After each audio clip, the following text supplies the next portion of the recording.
Well, it's Sunday, and although I was back at church, I think we can manage to do, hopefully, a Sierra Hotel 1 Tango Sunday set. And we're back to GT8 6/8s, and this is a Lake Manxman 950. We used to substitute the M for a W to bring it to another word, rhyming with Kuwaiti tanker. And if we look, that switch looks like it belongs, that bit that's dangling out. I can see there's no speaker in there because I can see the works. Mark's already put a sticker on it which says it's got our stock number on, and it clearly doesn't work. I'm going to open it up. I wasn't wrong there. That looks beautifully pried apart.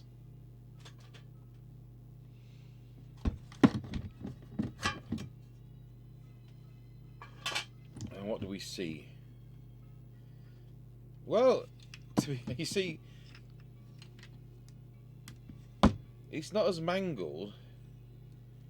See, that's not been removed, that's not been messed about with, it's just broken.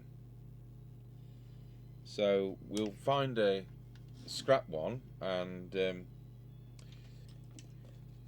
one of the people I've known for donkey's years, the other Mark at Nottingham, has kindly given me a scrap chassis so we could hopefully recover a meter for the other set we did a few weeks ago. And then we've also had a meter given us from Radio Cruncher, so that's another forthcoming attraction. I just wonder if any of the ones that Mark passed on to me have got knobs, so that's something we'll come to. Some nice rust on the VCO box there. I will just take that cover off because we do need to go in there and do the frequency. If I can actually get the pliers onto the lugs.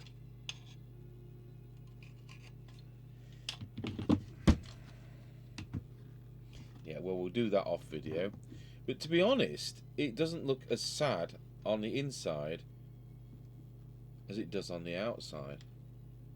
And one of the things you always need to look for on a GT8 6/8 or 858 or 848, apart from when you're looking for the remote control for your camera, where on earth has that gone? Unbelievable.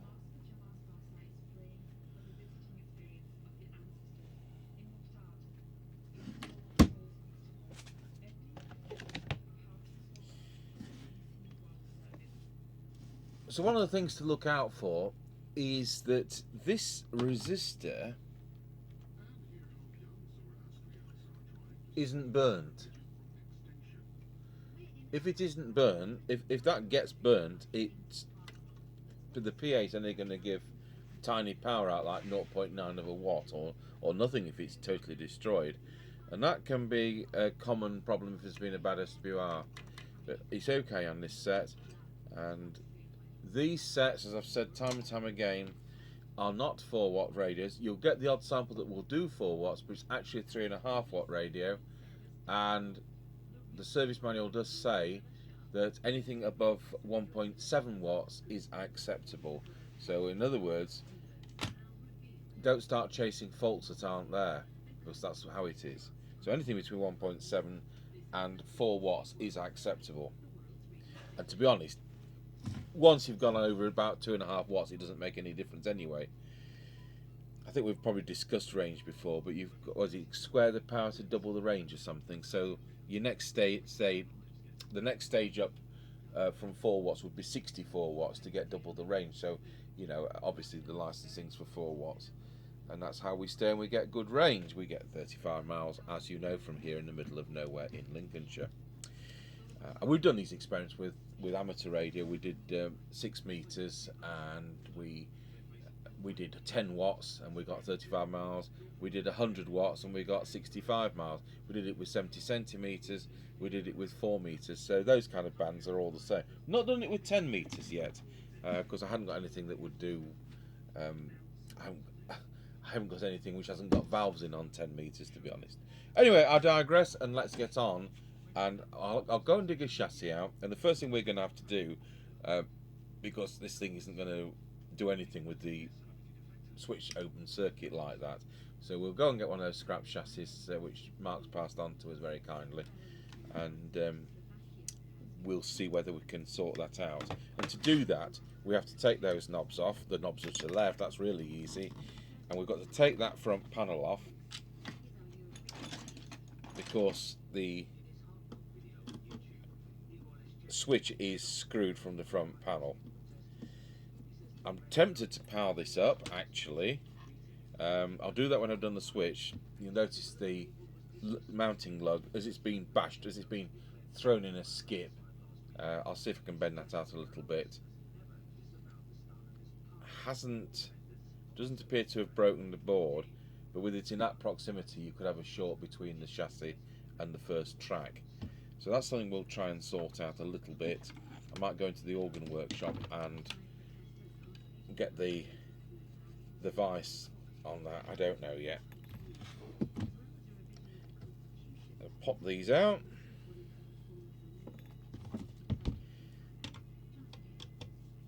We have got some Sierra Hotel 1 Tango walkie-talkies that arrived during the week. I do want to do the realistic 1005. We did the 1001, which we haven't done the field test on yet, and that's because Mr. Chippy dropped the sample, and it doesn't work anymore. So I've just got to find out what went wrong there, and these things happen.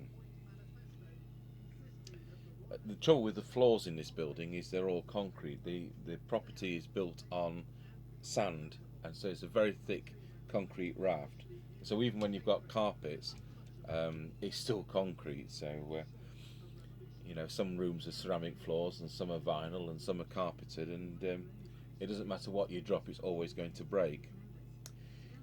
I'm really having difficulty getting this knob off. There are techniques. I have exceptionally strong fingers. 38 years as a church organist sees to that. Okay. So what we need to do is to release what's left of this.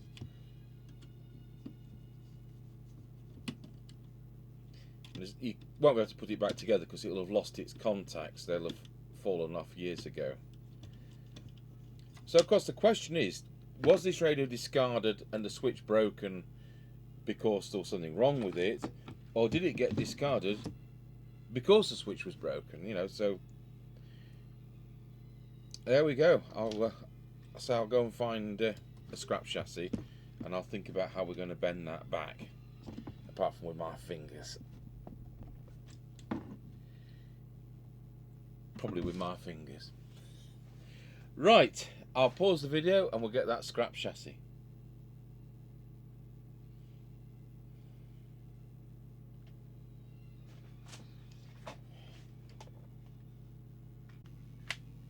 Okay, so roll forwards an hour. The case has been put through the dishwasher. The front has been put through the dishwasher, and we've now taken the switch off one of the chassis that Mark passed on to me, and we'll switch on and see what happens. So it's in CB mode. I needed to know.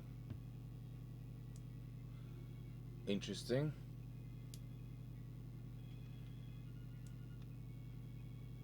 Okay, so I'm trying to guess which is PA mode and which is CB mode.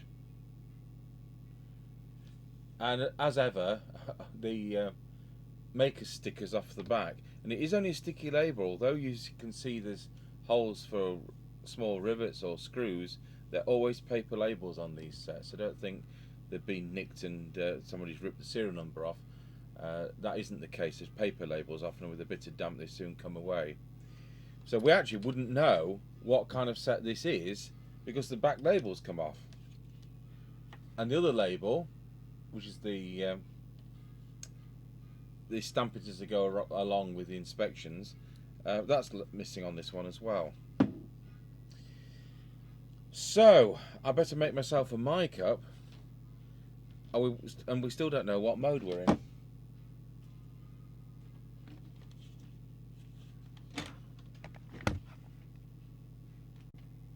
Okay, so that's made a new standard mic up with a 4-pin plug for the correct configuration for grate. Every time I say grate, grate is the make, not how good the set is. So we'll plug it into the test equipment.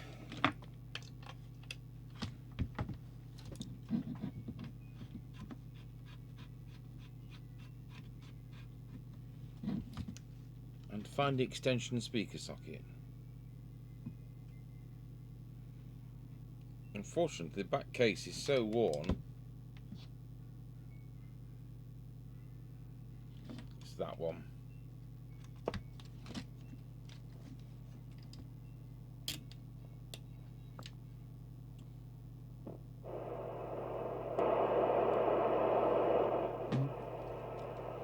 So I'll just switch it to PA. Yep.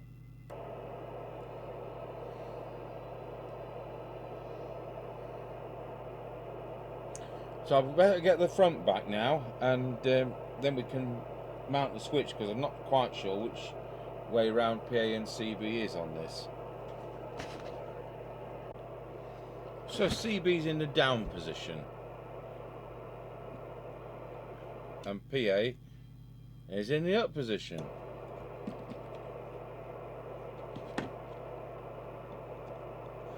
So there's the front back from the company dishwasher.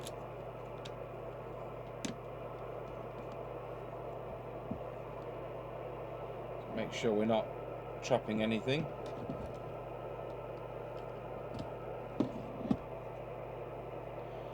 And pop back what screws which still remain, in what lugs remain, shall we say.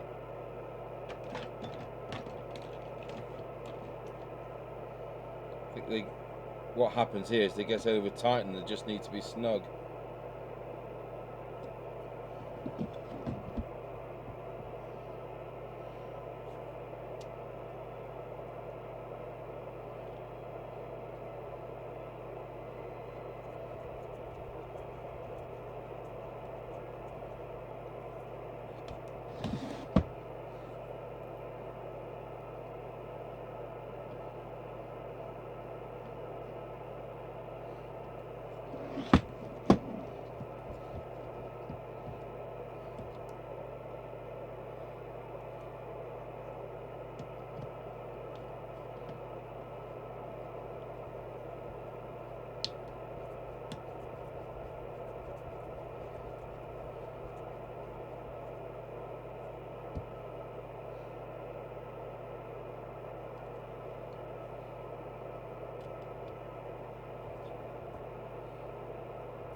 There we go.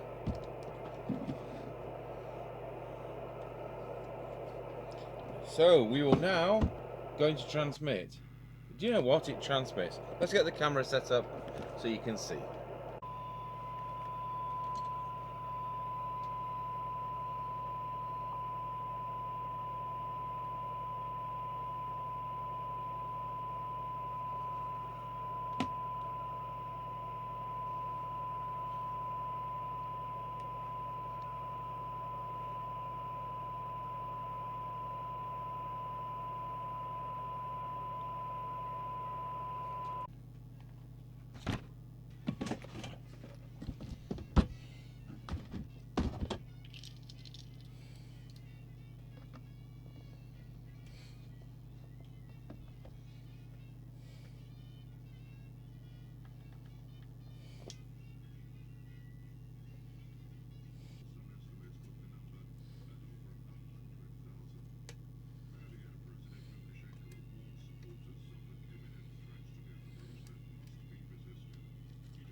So it's not ideal, but we've got one original type of securing thing, and then it's just had to be nuts and bolts with washers.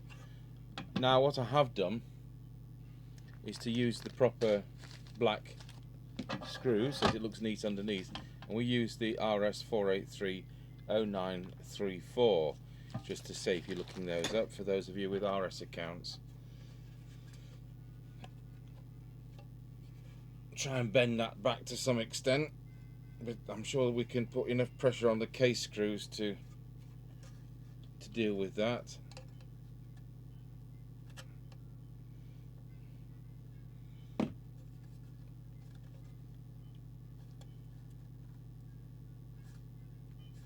Yeah, might be presentable. Now this speaker that Eddie so kindly gave me, the wire is off to the actual speaker itself, so I need to attach a bit of something onto that. So we'll give that a go, and then we've got a working speaker. Okay, so we've got that in and connected. Let's see if it works. No, we're still on the extension speaker.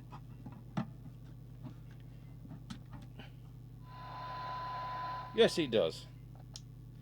So very carefully put that together. Don't give you much wire, you know, on these great 868s. Right, we'll screw the set together, and we'll be using those brand new screws once again to do that.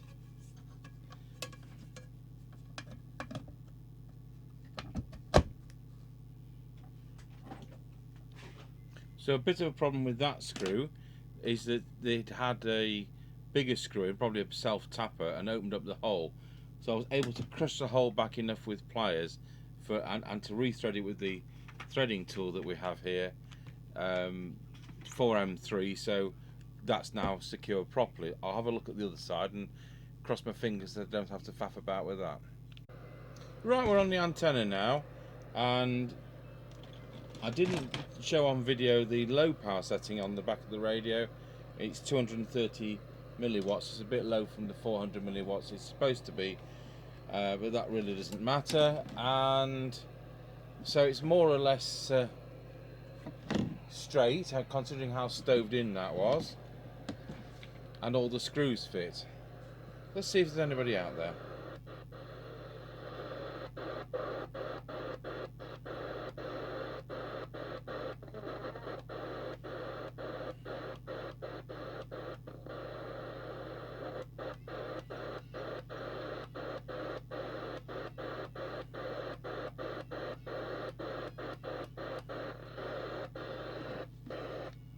Roger.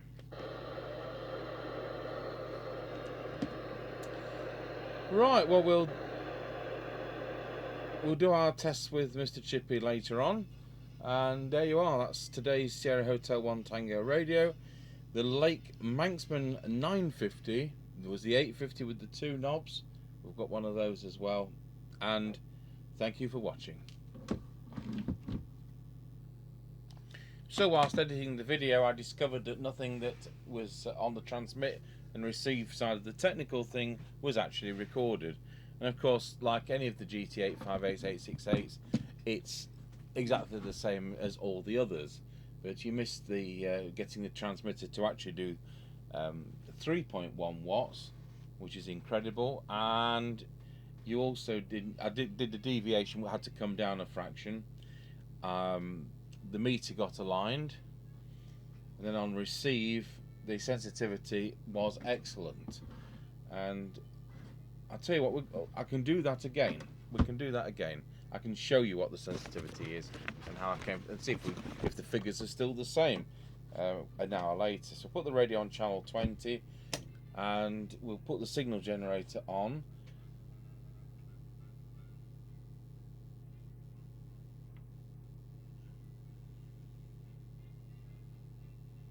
I'll just start by showing you transmit. I'm not going to do picture in picture. We may as well just go over to the other camera full size, because it's not like I'm showing you inside the radio.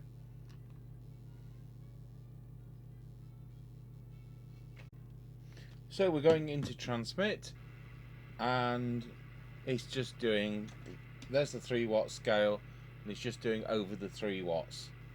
You did see the frequency was spot on 277912. I didn't have to adjust that, but I went on to say that inside the inside in the radio, it's the trimmer on the bottom right if you've got the knobs towards you.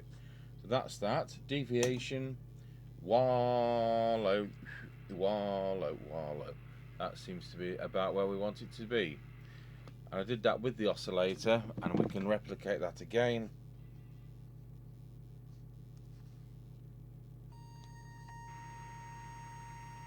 We've set that to 1.8, and then with the speech, just had to make sure it was within the 2.2 to 2.5 absolute maximum.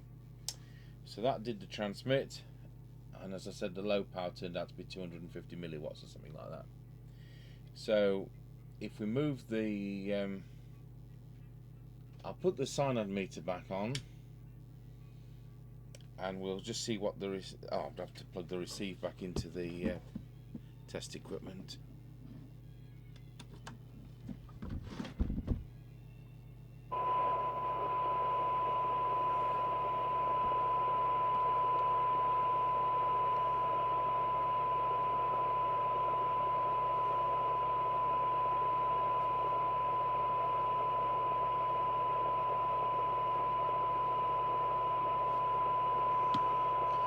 So we're going to go through the sensitivity,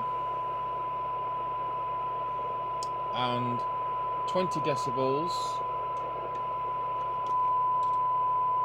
is there,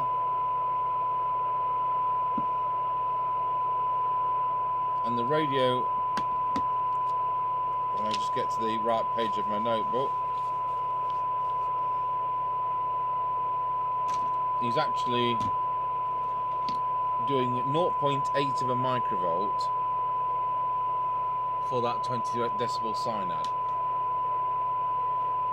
which is excellent. For 12 decibel cyanide, which is the standard way of showing it,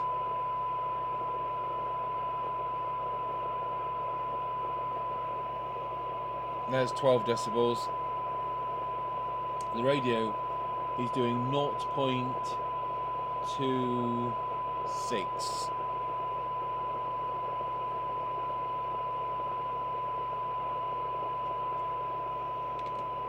And then for 10 decibel cyanide,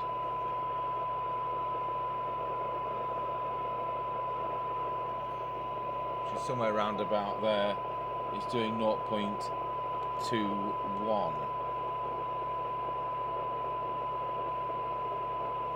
So it's very sensitive, but of course that didn't help these be not bleed over boxes. We'll just look at what the manufacturer says.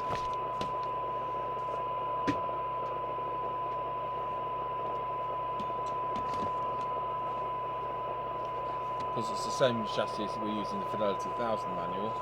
If it does say,